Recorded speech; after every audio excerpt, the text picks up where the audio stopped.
channel. Today's video is a really exciting one because I've gotten so many comments on our birth vlog and our birth story video saying that a lot of you guys are pregnant and also hoping to have an unmedicated birth. So today I'm going to be telling you all the things I wish I had known before unmedicated labor and also my tips for how to have a natural birth. Before I get started, 2 disclaimers. Number 1, I'm saying natural birth because of search engine optimization so that people can find this video, but that does not in any way mean that I think having an unmedicated vaginal birth is the only natural birth. I think all birth is natural. C-sections, if you have an epidural, however you bring your baby into this world is right. If you were hoping for an unmedicated birth and you end up having a C-section or you end up getting the epidural, there is no shame in that. Don't beat yourself up. The most important thing is that your baby and you are both safe and healthy. Second disclaimer is that everybody's labor is completely different. So these are just the things that worked for me. And it might be different for you, but I hope that this is still helpful and kind of gives you some insight from somebody who recently did it. So the number 1 thing I wish I had known before unmedicated labor was how important counter pressure is. Because of all this lovely stuff going on, we weren't able to go to an in-person birth class, and we had never really heard of counter pressure before. And I was like on my knees on the exercise ball in the lobby of the hospital, and a doula was walking by and was like, "Do you want some counter pressure?" And I was like, "What's that?" And so she kind of mimed to my husband how to do it. And then when we got to the room and the contractions were getting more and more intense and I was in transition, especially when I was in transition, my husband was doing it. And basically what it is applying pressure to your hips or your lower back to kind of, I'm gonna use the word counter again, counter the contractions and make them a little bit more bearable. What the nurse told me is that by applying that pressure, you're helping the hips open like more outward, and making it easier for the baby to come through the birth canal. So because we didn't know, we were very unprepared. My husband literally learned to do it while we were in the hospital. The nurses also helped me out with it a little bit. But he has said that if he knew how crucial it was going to be to me, like could not have gotten through labor without it crucial, he would have been working out for the months before our due date, because it was really hard on his body, and he was exhausted and shaking and like didn't want to stop because it was helping me get through it. So labor was a really intense physical experience for me, but also for him for that reason. So study up on counter pressure, make your partner maybe do a few little bicep curls to get stronger so that it's not quite so hard on them. I think that would be like my number 1 tip. Your birth partner in general, whoever that is, if it's your husband, your wife, a doula, a parent, a sibling, is your most important asset during your birth. I could not have done it without Matt. He was so good about the counter pressure and about constant positive affirmation, because that was something I told him I wanted. Some people don't want that. Some people just want quiet, don't talk to me, and that's also totally valid, but I wanted the affirmation. I'm an Enneagram 3 and I needed to hear, "You're doing a good job, I'm proud of you," constantly for 10 hours, and he was very patient in doing that. So make sure that you're on the same page with your support person. Take a birth class if you can together online. That's what we did. We discussed my birth preferences at length. He knew what my plan was and what I wanted, and so he was able to advocate for me if something went wrong or if I wasn't being listened to, which thankfully wasn't the case. I felt very respected throughout my whole birth, but he was there to do that if need be. Another thing that I utilized Matt for as far as choosing versus not choosing the epidural was we actually said a safe word. And so basically we learned this in our birth class. I could ask for the epidural as many times as I wanted, just as like an emotional outlet without like really being serious about it, until I said the safe word. And if I said the safe word, it was like, get it for her now, she's not kidding. I didn't actually end up asking for it at all. I think there was one point when I was like 9.5 centimeters where I was like, is it too late? And the nurse was like, no, you could still. And I was like, no. But having that safe word kind of in my back pocket, I could also have used it for any other situation in which I felt like I wasn't being heard, to kind of be like, I need backup, because when your body is going through something so intense, you can't really be holding a conversation with somebody. So if you need something and your birth partner knows what you need and you're letting them know with that word, advocate for me, that is really helpful.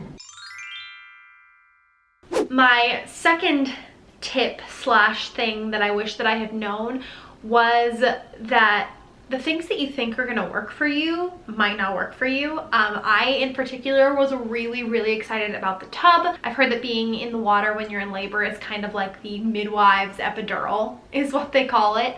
And being in the tub itself was really great, and it did definitely help with the pain.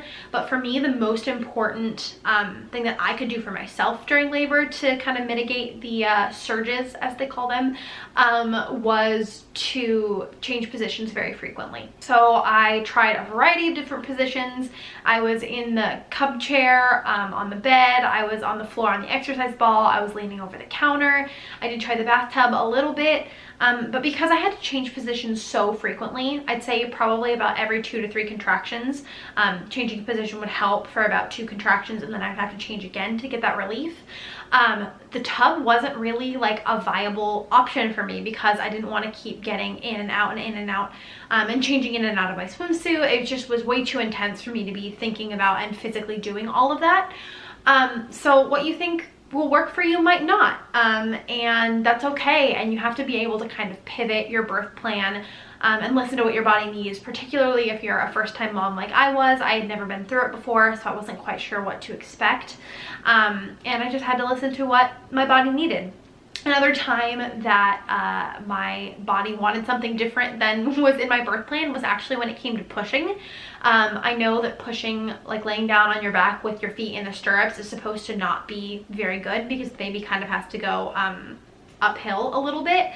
But when the time came, I did not want to change into any of the positions that I had been thinking about. So side lying or hands and knees or any of that stuff.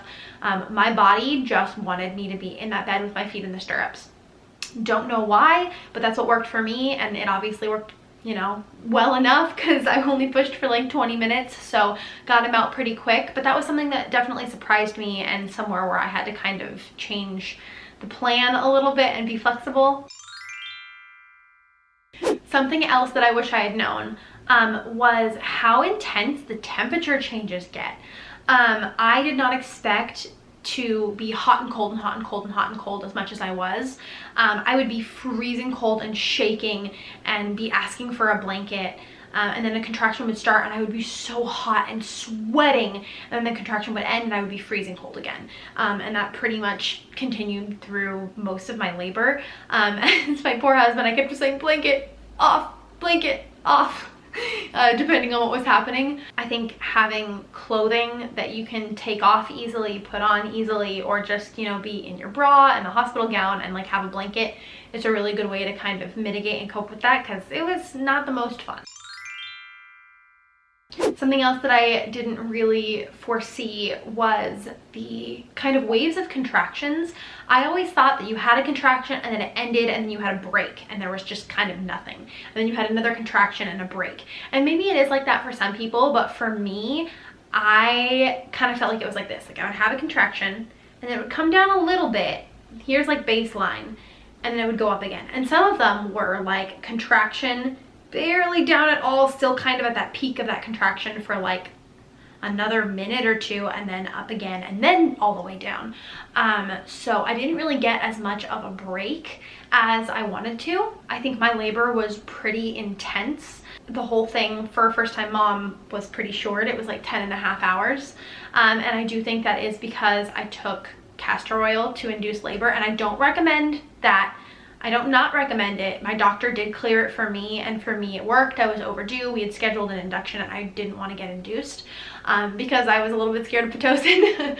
But that did make all the contractions really intense. And because they were so intense, I had seen a lot of birth videos where they would get checked into the hospital, they would be doing, you know, early labor up to, you know, the transition up to 7 centimeters or whatever, and the mom and the dad would be like watching a movie in the bed or like, you know, playing a game on their phones. Like we brought our Nintendo Switch in case we had, you know, time and I needed a distraction, and that was not the case for me at all. Again, this is something that is probably going to be different, you know, depending on how your labor goes, but for me it was like I labored at home for about 2 hours, then we headed to the hospital. By the time we got checked in, I was 5 centimeters, and it was so intense the entire rest of the time. It was just, there was no time to do anything. Like I could barely manage to take a blanket on and off.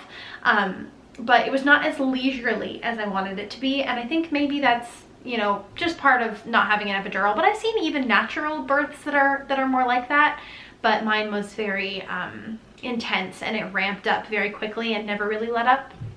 So something to keep in mind.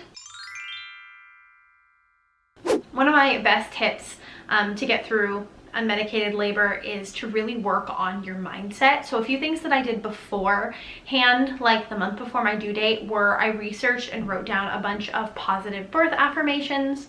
One of my favorite ones was, I trust my body, I trust my baby.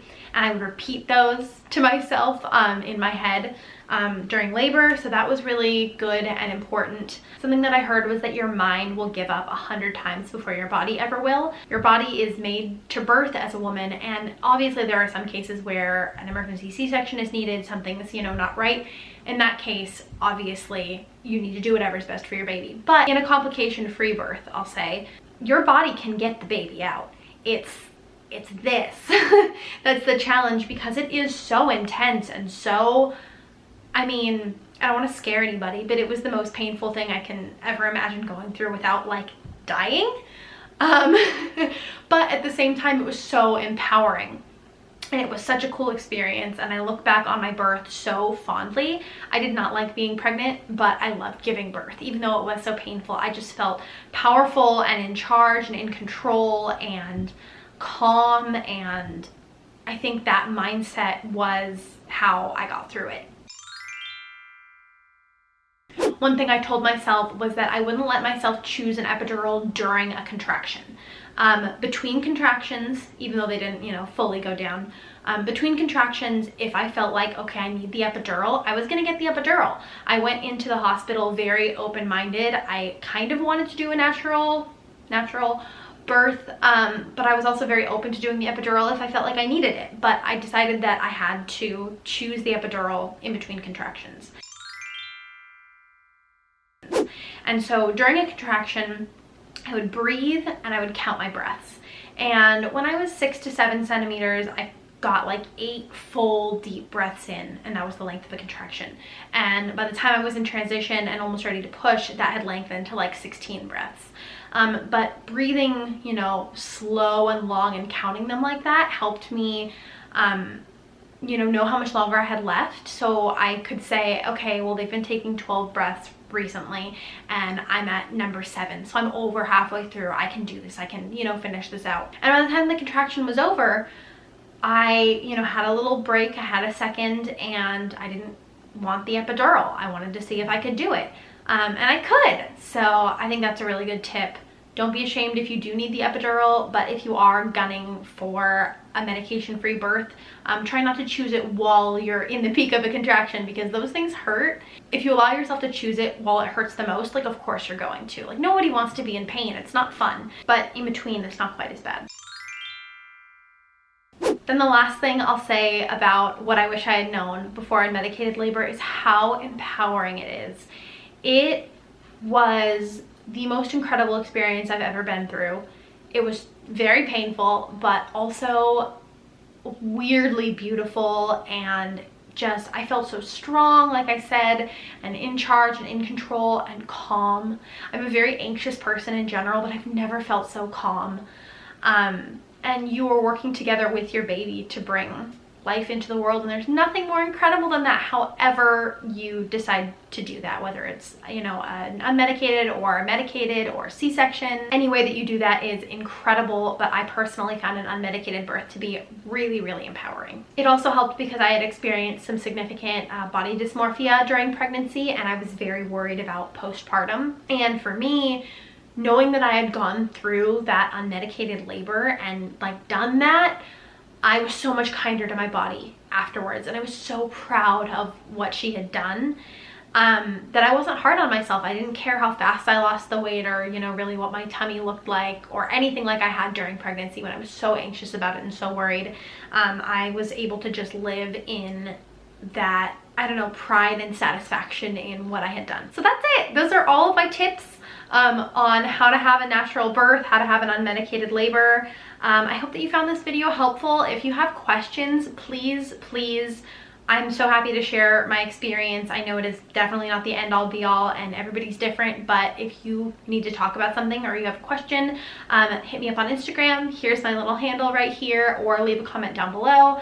Happy to answer anything that I can. And I just want to leave you with this plea to you to be kind to yourself. Don't force your body through something that is unsafe for you or for your baby just because you have an idea of like having an unmedicated birth. It's great to go for that if that's something that you want, and I'm very lucky that in my case it worked out, but you are still as much of a mom and as incredible and as much of a superwoman no matter how you bring your baby into the world. So I wish you luck on your journey. I hope that your labor and delivery goes so smoothly and it's everything that you wanted it to be. If you want to see more motherhood and lifestyle content, please click that little subscribe button down there if you haven't already. I would love to have you here on my channel. I'm doing a newborn sleep tips video coming up, so if you are about to give birth, that might be a good one to kind of have in your back pocket. But yeah, I'd love to have you join our little friend group here on YouTube. I love you guys lots. I'm so proud of you for everything that you're doing and everything that you're gonna do, and I will see you in my next video. Bye!